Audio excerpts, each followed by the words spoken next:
주일을 맞이하여 이제 고난주간을 보내게 하실 하나님을 찬양합니다. 우리가 예수 그리스도의 십자가 사랑을 기억하며 감사하며 부활신앙으로 하나님께 영광 올려드리는 은혜만 있게 하여 주시옵소서. 감사를 드리며 우리 주 예수 그리스도의 이름으로 기도드리옵나이다. 아멘. 할렐루야 할렐루야. 기독교의 중심은 예수 그리스도이십니다. 아멘. 그리스도의 일생 중 십자가의 고통과 죽음 그리고 부활, 그렇게 십자가의 죽음과 부활은 예수님 생애의 중심임을 알 수 있습니다. 특별히 십자가를 앞둔 한 주간을 고난주간이라고 부릅니다. 이 고난주간은 사순절의 마지막 한 주간으로 종료주일, 오늘 종료주일에 시작하여 부활주일 전까지를 말하고 있습니다. 예수님은 그렇게 한 주간 동안 최후의 만찬과 겟셋마네 동산에서의 고뇌와 체포, 재판, 그리고 십자가의 못 박히심으로 죽음을 통해 고난의 절정을 이루십니다. 그래서 이 고난 주간에는 빵과 소금과 식물성의 식물과 물 이외에 일체의 육류의 음식을 금하고 토요일에는 금식을 하는 전통이 생겨났습니다. 우리는 오늘 종료주일로 하나님께 영광 올려드립니다. 그리고 고난주간의 금식은 다른 절기 때의 금식보다 더 엄격하게 행해졌음을 알 수 있습니다. 그러나 금식 기간과 정도는 교회마다 일정한 것은 아니었습니다. 어떤 사람들은 일주일 내내 금식하는 사람도 있고, 어떤 사람들은 4일이나 3일 혹은 금요일과 토요일 2일만 금식하는 사람도 있기 때문입니다. 그 밖에도 고난주간에는 철야기도, 세족식, 성만찬 등 많은 기념 행사들이 진행하고 있습니다. 부활절 칸타타, 이렇게 인간적인 유희를 목적으로 한 모든 것들은 다 금지하고 오직 고난주간에 필요한 것들로 하나님께 영광 올려드립니다. 예수님이 제자들에게 그가 고난받을 것을 사실은 말씀을 통해 3번을 설명을 했습니다. 마태복음 16장 21절부터 28절에서 이때로부터 예수 그리스도께서 자기가 예루살렘에 올라가 장로들과 대제사장들과 서기관들에게 많은 고난을 받고 죽임을 당하고 제3일에 살아나야 할 것을 제자들에게 비로소 나타내시니 베드로가 예수를 붙들고 항변하여 이르되 주여 그리 마옵소서, 이 일이 결코 죽게 미치지 아니하리이다. 예수께서 돌이키시며 베드로에게 이르시되 사탄아 내 뒤로 물러가라. 너는 나를 넘어지게 하는 자로다. 내가 하나님의 일을 생각하지 아니하고 도리어 사람의 일을 생각하는도다 하시고, 이에 예수께서 제자들에게 이르시되 누구든지 나를 따라오려거든 자기를 부인하고 자기 십자가를 지고 나를 따를 것이니라. 누구든지 제 목숨을 구원하고자 하면 잃을 것이요 누구든지 나를 위하여 제 목숨을 잃으면 찾으리라. 사람이 만일 온 천하를 얻고도 제 목숨을 잃으면 무엇이 유익하리요? 사람이 무엇을 주고 제 목숨과 바꾸겠느냐? 인자가 아버지의 영광으로 그 천사들과 함께 오리니 그때에 각 사람이 행한 대로 갚으리라. 진실로 너희에게 이르노니 여기 서 있는 사람 중에 죽기 전에 인자가 그 왕권을 가지고 오는 것을 볼 자들도 있느니라. 아멘. 22절로 23절에서도 갈릴리에 모일 때에 예수께서 제자들에게 이르시되 인자가 장차 사람들의 손에 넘겨져 죽임을 당하고 제3일에 살아나리라 하시니 제자들이 매우 근심하더라. 마태복음 20장 17절로 19절에서도 예수께서 예루살렘으로 올라가려 하실 때에 12 제자를 따로 데리시고 길에서 이르시되 보라 우리가 예루살렘으로 올라가노니 인자가 대제사장들과 서기관들에게 넘겨짐에 그들이 죽이기로 결의하고 이방인들에게 넘겨주어 그를 조롱하며 채찍질하며 십자가에 못 박게 할 것이나 제3일에 살아나리라. 아멘. 이렇게 예수님이 제자들에게 그가 고난받을 것을 말씀을 통해 3번을 설명하며 말했습니다. 그렇지만 이 말을 들은 제자들은 당황했으나 예수님의 죽음과 부활 후 그때에서야 모든 것을 깨닫게 되었고 예수님의 제자들은 기쁨으로 그리스도 안에서 고난에 동참했고 그의 고난과 부활을 널리 전파했습니다. 예수 그리스도의 고난은 기독교의 중요한 핵심으로 이 고난의 십자가를 중심으로 복음이 전파되었고 사복음서가 구성되었고 교회가 형성되었습니다.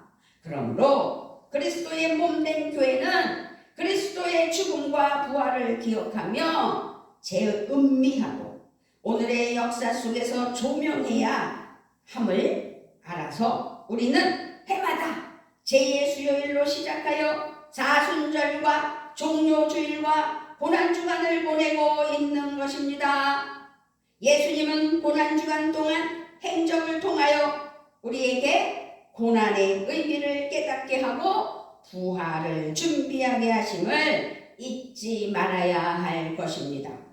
종료주일은 2000년 전 예수님께서 백성들의 환영 속에 예루살렘에 입성하신 날로서 고난주간의 첫째 날이 됩니다.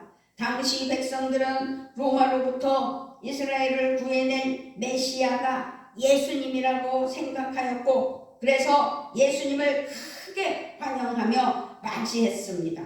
그렇지만 예수님은 온 인류를 구원하기 위하여 이 땅에 오셨고 십자가에 죽기 위하여 이 땅에 오셨습니다.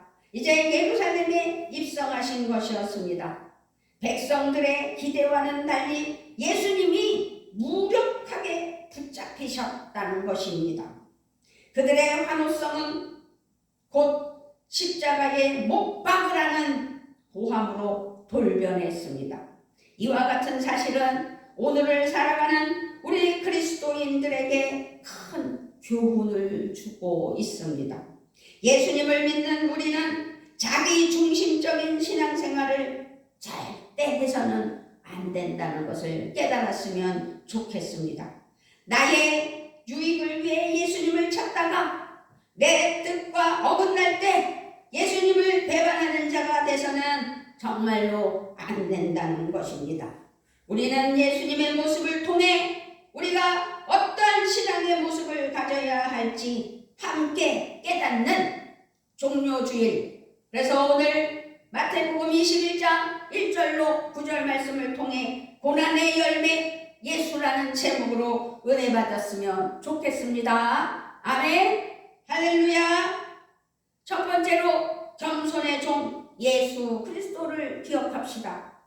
예수님은 구약의 선지자 스가랴의 예언대로 어린 나귀를 타고 예루살렘에 입성하셨습니다. 스가랴 9장 9절 말씀에 시온에 따라 크게 기뻐할지어다. 예루살렘에 따라 즐거이 부를지어다. 보라 내 왕이 내게 임하시나니 그는 공의로우시며 구원을 베푸시며 겸손하여서 나귀를 타시나니 나귀의 작은 것 곧 나귀 새끼이니라. 아멘. 이것은 예수님의 겸손을 보여줍니다. 구약 성경을 보면 왕이 나귀를 탄 기록은 없습니다. 일반적으로 신하와 종들이 나귀를 탔습니다. 사무엘하 16장 1절을 보면 다윗이 마루턱을 조금 지나니 무비보셋의 종 시바가 안장 지은 두 나귀의 떡 200개와 건포도 100송이와 여름 과일 100개와 포도주 한 가죽 부대를 싣고 다윗을 맞는지라. 열왕기상 2장 40절에서 시므이가 그 종을 찾으려고 일어나 그의 나귀의 안장을 지우고 가드로 가서 아기스에게 나아가 그의 종을 가드에서 데려왔더니, 그리고 사사시대에 사사의 아들들이 어린 나귀를 탄 일이 있었습니다. 사사기 10장 4절에 그에게 아들 30명이 있어 어린 나귀 30을 탔고 성읍 30을 가졌는데 그 성읍들은 길르앗 땅에 있고 오늘까지 하고 야일이라 부르더라. 12장 14절에서도 사사기 12장 14절에서도 그에게 아들 40명과 손자 30명이 있어 어린 나귀 70마리를 탔더라. 압돈이 이스라엘의 사사가 된 지 8년이라. 아멘.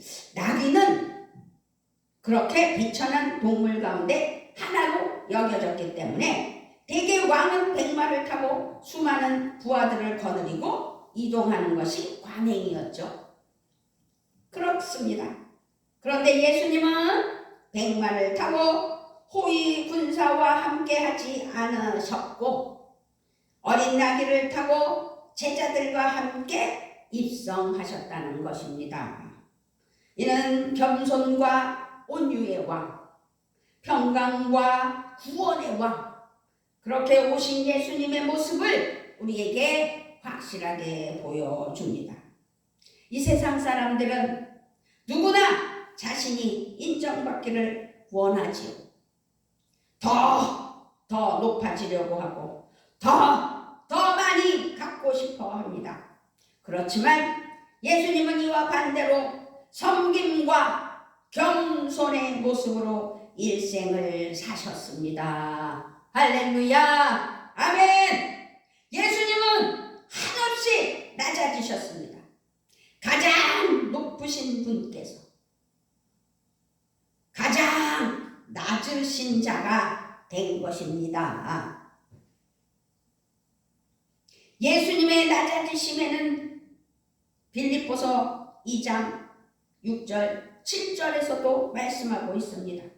그는 근본 하나님의 본체시나 하나님과 동등됨을 취할 것으로 여기지 아니하시고 오히려 자기를 비워 종의 형체를 가지사 사람들과 같이 되셨고 라고 말씀합니다.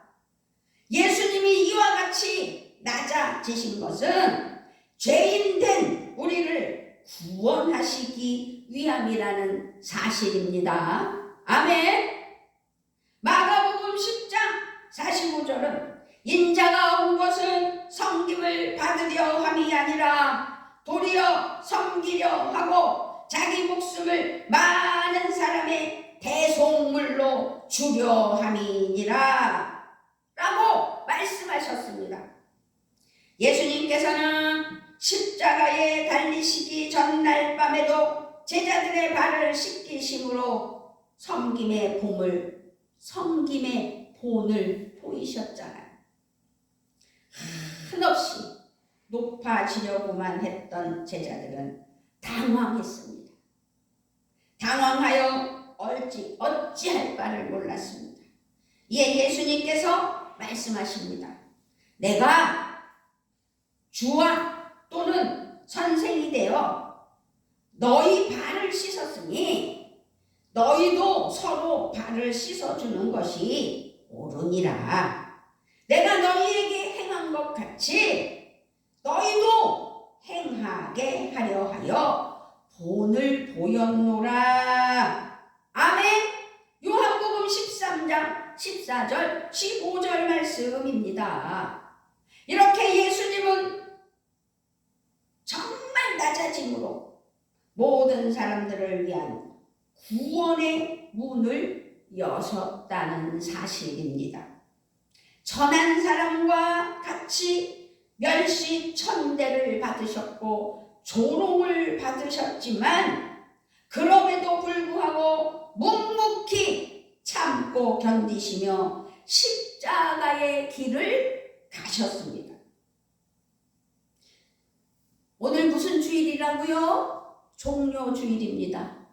우리는 오늘부터 사순절 기간에 특별한 마지막 한 주 고난주간을 맞이했어요. 우리 모두는 이러한 예수님의 겸손을 본받아야 합니다. 이 고난을 담당하신 예수님의 겸손, 우리가 낮아질 때 우리의 삶 속에서 예수님께서 영광을 받으십니다.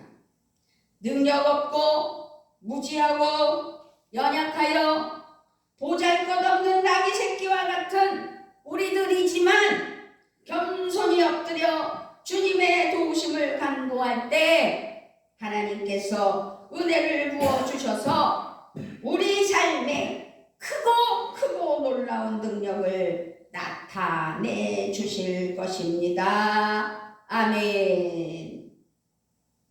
두 번째로는 구원의 주 예수 그리스도이십니다. 예수님께서 예루살렘에 입성하실 때 군중들은 호산나 다윗의 자손이여 찬송하리로다 주의 이름으로 오시는 이여 가장 높은 곳에서 호산나 하며 오늘 본문 마지막 9절에서 말씀하고 있습니다. 여기서 호산나 라는 말은 구원하소서 라는 뜻으로 우리나라 말로 표현하면 호산나 구원하소서입니다. 당시 이스라엘 백성들은 예수님을 로마의 압제에서 자신들을 해방시켜줄 메시아로 생각했던 것입니다. 그러나 예수님은 그들이 기대하는 정치적 지도자가 아닙니다.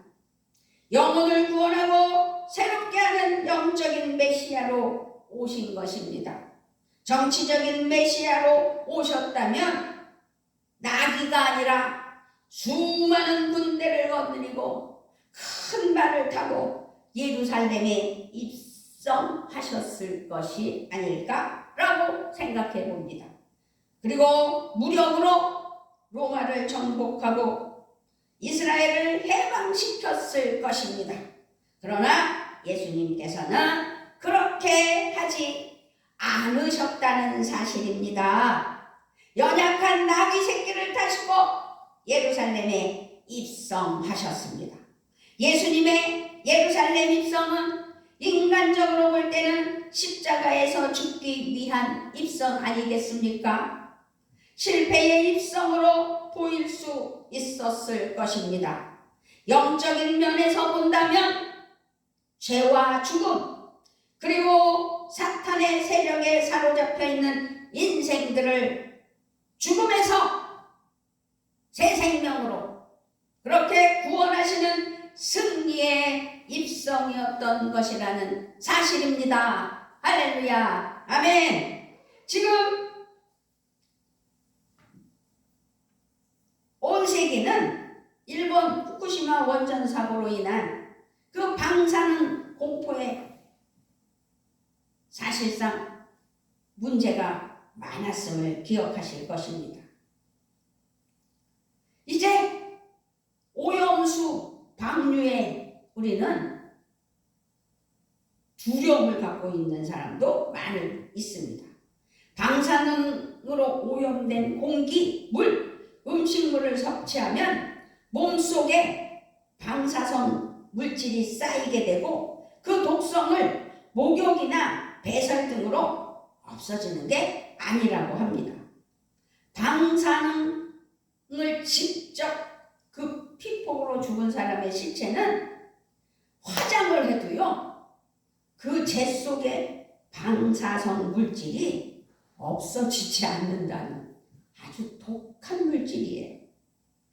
방사성 물질이 인체에 그래서 가장 치명적인 것은 세포핵 속의 유전물질 또는 유전자가 돌연변이를 일으키거나 파괴하기 때문에 당대에 무서운 질병에 걸려 고통 가운데 죽을 뿐만 아니라 유전병을 일으켜 기형아를 낳게 될 수도 있다는 아주 무서운 이야기가 있습니다. 그렇지만 우리는 여기에 지금 현 실정에 세계의 이 일에 두려워하는 것도 당연하고 그것을 제대로 해결하는 것도 맞겠지만 우리가 영적으로 깨달아야 될 것은 방사능보다 훨씬 더 무서운 것이 있다는 사실을 오늘 말씀드리려고 방사능에 대해서 설명을 드린 겁니다. 그것이 바로 죄악입니다. 죄악, 세상, 죄. 이 죄는 우리의 육체뿐만 아니라 정신과 영혼까지 병들게 한다는 사실입니다. 병드는 정도가 아니라 멸망과 죽음에 이르게 하는 것입니다. 음란, 성범죄, 세상이 문란해져서 성인방송, 유치찬란한 성적인 자극 이런 방송이 돈벌이가 된대잖아요. 그래서 어떤 젊은 부부는 남편이 아내를 성의 제물로 삼아 영상을 올리고 돈벌이를 삼았다가 그 아내가 견디다 못해 자살한 이야기 들어봤을 겁니다. 그렇게 죄악은 우리의 육체뿐 아니라 정신과 영혼을 병들게 하는데 병드는 정도가 아니라 멸망과 죽음이라는 사실이지요. 로마서 5장 12절에 그러므로 한 사람으로 말미암아 죄가 세상에 들어오고 죄로 말미암아 사망이 들어왔나니 이와 같이 모든 사람이 죄를 지었으므로 사망이 모든 사람에게 이르렀느니라. 아멘. 원죄. 모든 사람이 죄인이라는 거죠. 로마서 3장 23절에는 모든 사람이 죄를 범하였음에 하나님의 영광에 이르지 못하더니 그 죄를 위하여 우리 예수님께서 친히 지셨다는 사실. 그러므로 죽음을 피할 수 있는 사람은 아무도 없지만 그 죽음 속에는 천국과 지옥이 있다는 사실입니다. 그렇기 때문에 예수님이 모든 사람을 대신해 십자가에서 죽으신 것입니다. 죄가 없는 의로우신 하나님의 아들이 십자가에서 죽으신 것은 불의한 우리의 죽음을 대신하기 위한 것이었다는 사실입니다. 영원한 멸망에 이를 수밖에 없는 우리에게 영원한 살 길을 열어주시려고 죽지 않아도 되실 분이 우리를 대신해서 십자가에서 죽으신 것입니다. 예수님은 이러한 죽음으로 온 인류를 위한 메시아가 되셨습니다. 아멘. 메시아, 이 뜻은 기름 부음을 받은 자라는 뜻입니다. 이 호칭대로 예수님은 구약시대의 왕, 선지자, 제사장의 직무를 담당하신 은혜로운 분입니다. 온 인류의 왕이시며 선지자이시며 제사장 되시는 예수님께서 십자가의 고난을 당하신 것입니다. 할렐루야. 예수님을 의지할 때 우리는 이 세상을 다스리며 살아가는 왕 같은 존재가 되고 말씀을 선포하는 선지자 같은 존재가 되며 하나님께 기도로 나아가는 제사장 같은 존재가 됩니다. 아멘. 우리가 매일의 삶 속에서 구세주 되신 예수 그리스도를 의지하여 나아갈 때 예수님이 주시는 놀라운 승리, 기쁨의 구원의 길, 새 생명의 삶이 될 것을 우리는 믿어야 될 줄 믿습니다. 아멘. 그리고 마지막으로 영원히 섬김 받으실 예수 그리스도이심을 기억하셔야 될 줄 믿습니다. 우리는 겸손의 종, 구원의 주님 되시는 예수님을 영원히 섬겨야 합니다. 예수님을 마음의 중심에 모시고 예수님의 영광을 위해 살아가는 하나님의 사랑하는 진정한 자녀가 되어야 합니다. 주님을 섬기려면 언제나 주님 앞에 가장 순수한 모습으로 말씀에 전적으로 순종하는 모습으로 살아가야 된다는 말씀입니다. 아멘. 지금 오늘 우리는 종료주일을 보내며 고난주간을 맞이했습니다. 그래서 예수님의 그 사랑을 감사하며 나를 위하여 십자가에 못 박혀 돌아가신 예수님을 기억하자고 예수님을 말씀하고 있을 때 눈이 감겨서는 안 됩니다. 할렐루야. 마태복음 21장 2절을 보면 너희는 맞은편 마을로 가라. 그리하면 곧 매인 나귀와 나귀 새끼가 함께 있는 것을 보리니 풀어 내게로 끌고 오라고 명령하셨습니다. 예수님을 모시고 예루살렘에 들어가는 영광을 누렸던 그 나귀 새끼는 아직 한 번도 짐을 져본 적이 없었습니다. 그 나귀는 예수님을 모시는 자들의 자격을 보여주고 있는 것이라는 사실입니다. 택함 받은 것이지요. 즉 순수한 자, 마음이 청결한 자, 세상의 때가 묻지 않은 자, 이 같은 자들이 예수님을 모시고 살아갈 수 있다는 사실입니다. 그러나 이러한 정결함을 갖는 것은 사실상 인간, 우리들의 힘으로는 불가능하다는 사실입니다. 그러므로 말씀의 능력, 성령의 충만함만이 이를 가름케 한다는 사실입니다. 그래서 우리는 예배를 성령과 진리로 하나님 앞에 진실되게 산제물로 하나님께 나를 드려 예배해야 하며 하나님의 말씀을 가슴에 새기며 그 말씀이 우리의 심령에 아로새겨져 적용하고 실천하며 하나님 은혜 아래 순종하는 믿음의 삶이 되어야 된다는 사실입니다. 우리는 나귀 주인의 순종을 또 말씀을 통해 깨닫고 본받아야 합니다. 나귀 주인은 분명히 소중히 아끼고 사랑하던 당신의 자기 자신의 나귀가 아니겠습니까? 그런데 그 나귀를 예수님께 아낌없이 내드렸다는 사실입니다. 주님께서 쓰시기 원하실 때 우리의 고백은 아멘, 주의 뜻이 이루어지이다가 돼야 된다는 사실을 오늘도 여기서 이 말씀을 통해 깨달아야 될 줄 믿습니다. 순종, 그렇습니다. 순종의 결과는 축복입니다.